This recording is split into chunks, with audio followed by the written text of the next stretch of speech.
Court of the 18th Judicial Circuit in and for Seminole County, Florida.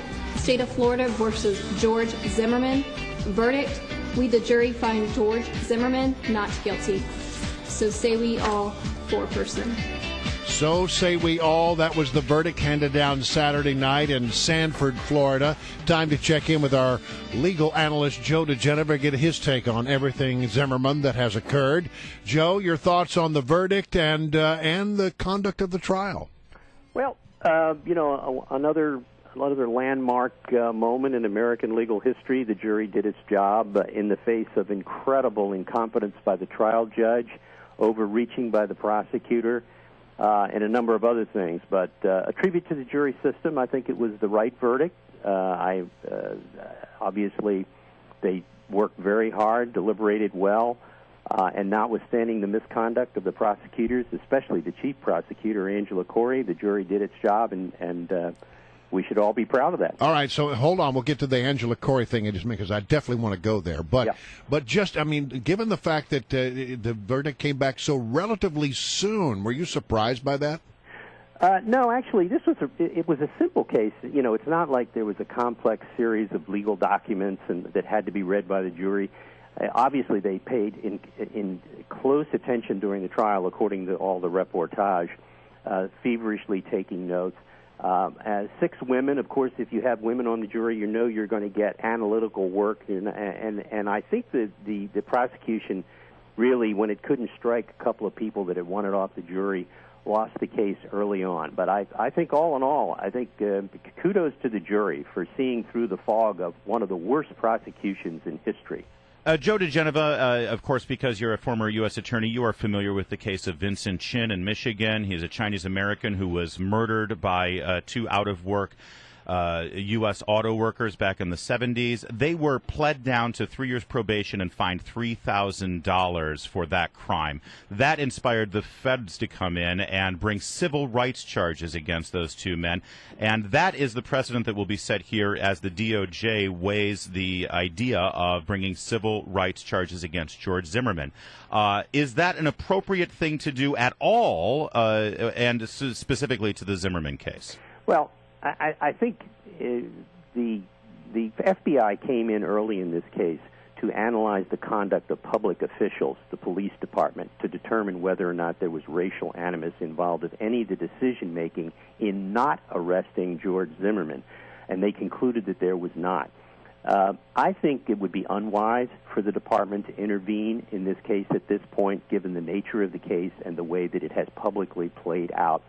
But you can never tell what the Civil Rights Division of the Justice Department is going to do. Yeah. It is perhaps the single most political division in the department, has been for a long time, and I'm afraid has lost its way, particularly under the leadership of Tom Perez, who is a pending nominee to be the Secretary of Labor.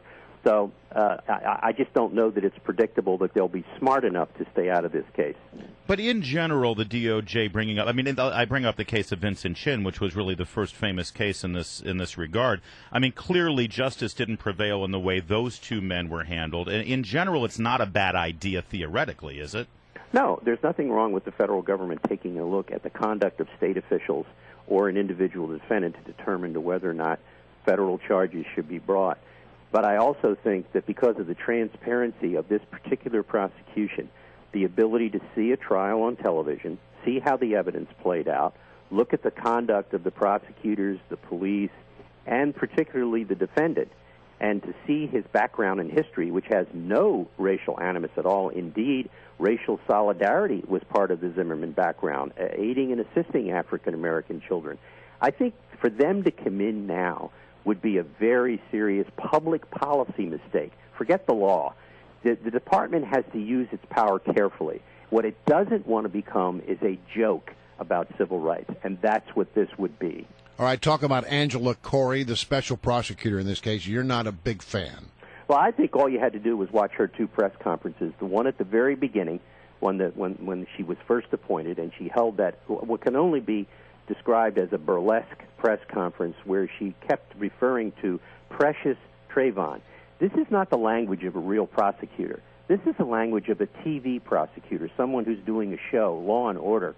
And then that final press conference the other day, Sunday night when she was preening and smiling at almost every opportunity. I kept looking at that and I said, don't smile. This is not the time and place for this. Yes, Brian, what you don't understand, well, I know you understand, what the American people have to understand, this woman is totally political. She's not a real prosecutor. She's a Potemkin village on legs. She is the most political prosecutor I've ever seen. And let me just, I generally don't do this, but let me agree with Alan Dershowitz. She is a total incompetent. She apparently doesn't even understand the laws that she's been appointed to enforce. I must say, just watching her made my skin crawl out of embarrassment for professional prosecutors all over the country who, as they were watching this, they were counting the threads on their sleeves. What about the judge? Clearly anti-defense. She had an animus toward Don West, one of the defense attorneys. I think her rulings during the case were so pro-prosecution and anti-defense that she had so much reversible error, that is, error that a court of appeals would find sufficient to reverse a conviction. But she was lucky. She got to be the luckiest judge in the world because there was a not guilty verdict, and her conduct will never be reviewed by a higher court. She was so pro-prosecution, it was embarrassing to watch. Although, let's just step back for a quick moment, because, again, this has gotten confused, I think, a little bit because of the political and racial nature that the media has brought into it, and political figures for that matter. But the state of Florida, this is a pretty pro-prosecution state. I mean, it's not necessarily a bad thing in general for a judge to fault on the side of the prosecution, and it's also a pretty pro-gun state, isn't it? Aren't they, in general, going to defer to a self-defense kind of position? Well, it's very definitely a pro-gun state and has been for many years. Obviously, that played a major role in this case with Zimmerman, who had a legal weapon. He had a concealed carry permit, and he obviously defended himself in the minds of the jurors exactly as he should have. My own view is I don't like judges who are pro-defense or pro-prosecution. I want a judge who's fair, impartial, and rules on what the law is. You're just weird that way, Joe. Yeah, well, that's true. But I think most lawyers would prefer to have judges who are neutral and detached, which is the way the Supreme Court has described them in perfection. But this judge, I mean, it was so obvious. I mean, I would not have wanted to have been inside that courtroom. I mean, she was sending off vibes against the defense. Yeah, it was uncomfortable. I think what she did, but I think she hurt the prosecution. Because, look, jurors aren't stupid. They sense this. They know when a judge doesn't like lawyers. I'm not that, and I'll tell you what really drove me up the wall was the day before the defense even rested. Yes. She insisted on questioning George Zimmerman about whether or not he was going to testify. That is out of bounds.